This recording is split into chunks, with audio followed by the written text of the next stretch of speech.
Voices की कड़ी में आज हमारे साथ बातचीत करने के लिए देवेंद्र चौकसी जी जुड़ चुके हैं। देवेंद्र जी नमस्कार, कार्यक्रम में स्वागत है। देवेंद्र जी, आज थोड़ी बहुत स्क्रीन पे हलचल है, बट मोर और लेस अगर आप देखें, मई ऑनवर्ड्स, मई हो गया, जून हो गया, हमको ट्रिगर्स भी बहुत मिले, बट मोर और less we are well captured in a war zone. कभी कोई वॉर फ्रंट, कभी और कोई वॉर फ्रंट, और अभी तो शायद ये इसराइल और ईरान में एक अंश बाकी है, अमेरिका की भागीदारी। आपका व्यू क्या कह रहा है? मार्केट कैसे नेविगेट करेगा अपने आप को इस पूरे दौर में? क्रूड ऑलमोस्ट एट 75, क्या लग रहा है? अगले 2 हफ्ते मार्केट्स के लिए कैसे लग रहे हैं आपको? Good morning Veeru. ये आई थिंक थोड़ा प्रिकारियस सिचुएशन नियर टर्म में जरूर रहेगा, क्योंकि दो जगह से एक कंसर्न बनती है। एक तरफ ऑयल सप्लाई बंद होना, to a greater extent Iran के ऊपर काफी हद तक सैंक्शन है, तो it's not something which is going to make a very major difference as far as supply is concern. परंतु आई थिंक साथ में जो लॉजिस्टिक मूवमेंट के अंदर जो बदलाव आता है, एडवर्स लॉजिस्टिक मूवमेंट हो रही है ग्लोबल इकोनॉमी के अंदर, I think that is also causing the concern for exports as well as for imports which we are basically having in our trade. तो ये थोड़ा बहुत उसके हिसाब से इंडस्ट्री को एक डिसरप्शन आ सकता है, एक थोड़ा बहुत तकलीफ आ सकता है। We are at the beginning of the financial year. In the first quarter itself, I think we are seeing this situation. Maybe spillover effect, I think, would extend in the second quarter. तो शायद एक या दो quarter का जो कार्यक्रम है वो थोड़ा बिगड़ सकता है यहाँ पे, ऐसा हम समझते हैं। But that should not take away the long-term business prospects of most of the companies. In my viewpoint, India economy is resilient, quite strong at the same time, and many companies यहाँ पे I think कारोबार काफी हद तक अच्छा चल रहा है, including in the export market. मैं ऐसा समझता हूँ पॉजिटिव बनते जा रहे हैं। जैसे जैसे हम फ्री ट्रेड एग्रीमेंट भी साइन करते जा रहे हैं और टैरिफ सिचुएशन हमारे फेवर में आती जा रही है, मैं ऐसा समझता हूँ कि I think even that front also economy is going to get lot of push, lot of tailwind going forward in coming quarters. So maybe current situation turbulence बोल सकते हैं उसको, इसके अंदर थोड़ा मार्केट के अंदर प्राइस करेक्शन आता है स्टॉक के अंदर। तो आई थिंक एक बाइंग अपॉर्चुनिटी जरूर गिनी जानी चाहिए, क्योंकि ये प्राइस करेक्शन आता है तो अच्छा भी है, because many of the company stock prices are discounting FY 27 और in most cases I think FY 28 also at a significantly high premium. तो थोड़ा प्राइस करेक्शन आता है तो डेफिनेटली हेडरूम बन जाएगा पैसा कमाने के लिए, रिस्क कम हो जाएगा। Definitely I think that is one thing we can look forward in the current situation. Okay, चलिए, ये बात हो गई इस समय ओवरऑल मार्केट पर। देवन भाई, गुड मॉर्निंग। ये इस समय जो मार्केट में पिछले कुछ दिनों में एक दो स्पेसेस हैं जहां मोमेंटम काफ़ी शानदार है। आज फॉर एग्जांपल आप देखिए, ये पावर फाइनेंस, आरईसी, जो कल आरबीआई के नॉर्म्स आए, इरिडा, इनमें शानदार मोमेंटम है। यहाँ पर क्या एक फ्रेश लुक की ज़रूरत है इन स्टॉक्स में? Anuj, good morning. Definitely I think the valuation के नजरिए से देखें तो दोनों कंपनी जिसकी आप बात कर रहे हैं, आई थिंक दोनों कंपनी अच्छी तरह से काफी कंपेलिंग वैल्यूएशन में मिल रही है। At the same time I think the growth in the business is continuing, because power power utility, power distribution included, उसके अंदर आई थिंक जो हिसाब से इकोनॉमी के अंदर अगला 5 या 10 साल का जो प्रोग्राम है, that program is fairly convincing, and that is where some of these finance companies are definitely going to play a major role. Infrastructure finance का कारोबार है, तो मैं ऐसा समझता हूँ कि एक तरफ वैल्यूएशन आपको price to book value comparing level पे मिलना, और दूसरी तरफ आपको ग्रोथ करीबन 15 से 20% से इजीली मिलना। तो मैं समझता हूँ कि अच्छा कॉम्बिनेशन है from the perspective of investment. May be market कभी कभी अपॉर्चुनिटी अच्छी दी जाता है करेक्शंस के अंदर, वो समय बेटर रहेगा इन्वेस्टमेंट करने के लिए। ओके, एक और स्पेस जहाँ पर हमने थोड़ा सा मूव्स देखे हैं वो है रियल एस्टेट। आज भी अच्छे मूव्स रियल एस्टेट स्पेस में। यहाँ आपके कोई पिक्स होंगे क्या? जो प्रीमियम रियल एस्टेट और the luxury real estate segment के अंदर जो प्लेयर्स ऑपरेट कर रहे हैं, उनके लिए मैं ऐसा समझता हूँ कि आई थिंक समय बहुत अच्छा जा रहा है, because on one side I think they are getting the advantage of the higher realization, higher value. On the other side, I think the business conditions are improving for the development of newer and newer properties. काफी हद तक मैं देख रहा हूँ कि economy के अंदर रीडेवलपमेंट रिलेटेड प्रोस्पेक्ट्स बढ़ते जा रहे हैं। हम पहले सोचते थे कि रियल एस्टेट के अंदर ग्रीनफील्ड डेवलपमेंट के नए प्रोजेक्ट्स आते हैं तो उसके ऊपर ज्यादा ध्यान दें, बट आई थिंक मैं सिर्फ देख रहा हूँ कि जो मेजर सिटीज है, इंक्लूडिंग सिटीज लाइक मुंबई, कि जिसके अंदर भी हम देख रहे हैं कि I think redevelopment related projects काफी अच्छे आ रहे हैं, that I think on one side the capital investment is less for the developer, on the other side they fetch significantly large premium realization provided they are into the premium developments. तो ये एक अच्छा संकेत मिल रहा है. Mumbai alone, I think in next 20-25 years, talking about 30,000 new buildings for redevelopment. तो मैं ऐसा समझता हूँ कि I think the growth is continue for this sector and the companies. Remain I think relatively positive. Maybe near term में valuation का थोड़ा बहुत concern जरूर है. बट मार्केट का ओवरऑल वैल्यूएशन एक्सपेंसिव है, तो शायद करेक्शन के अंदर लेना ज्यादा मुनासिब समझूंगा. अच्छा गौरांग जी, ये देवेंद्र जी माफ़ कीजिएगा, ये आपका भी इस एफएमसीजी बास्केट पे क्या मूव है? मतलब लगभग आप समझ लीजिएगा कि इतना समय गुजर गया, फरवरी में हमें वो ड्रीम टैक्स कट मिला, उसके बाद अच्छा monsoon, but still I mean that sharpness, वो एग्रेशन एफएमसीजी से गायब है, नदारत है.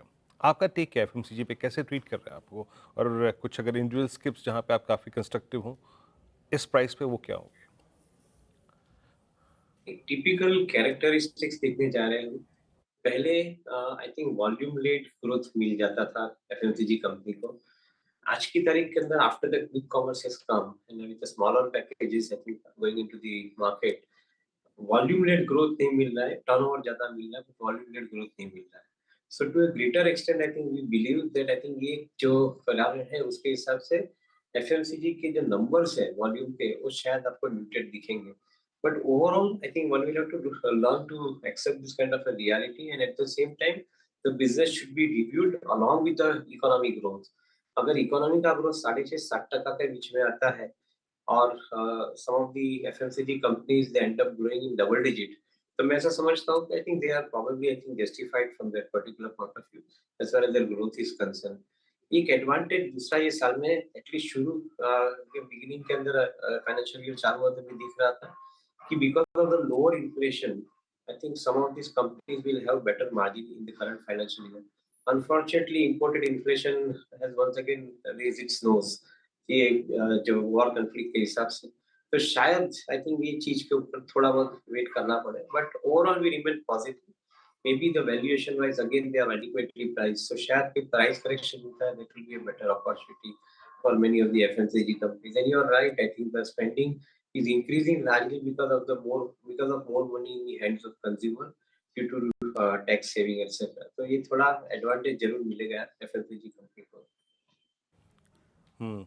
अच्छा, एक स्पेस जिसमें पता नहीं मेरे ख्याल से स्पेस कितना बचा है बाइंग का, ये तो मैं नहीं कह सकता, but the kind of stability जिसे कहते हैं ना, स्टेबिलिटी, आई मीन वो बहुत स्ट्रांग है देवेंद्र जी. और वो है health care space. Look at max, Fortis career high पे, अपोलो करियर हाई पे. अब हालांकि डायग्नोस्टिक्स में वो स्विंग नहीं दिखाई देता, बट और हॉस्पिटल स्टॉक्स स्टेबिलिटी बहुत अच्छी है. और आपका सेंस क्या कहता है, अभी और पैसा बनना बाकी है इस सेगमेंट में, और कुछ अगर गुंजाइश हो किसी स्टॉक पे तो वो कौन सा होगा?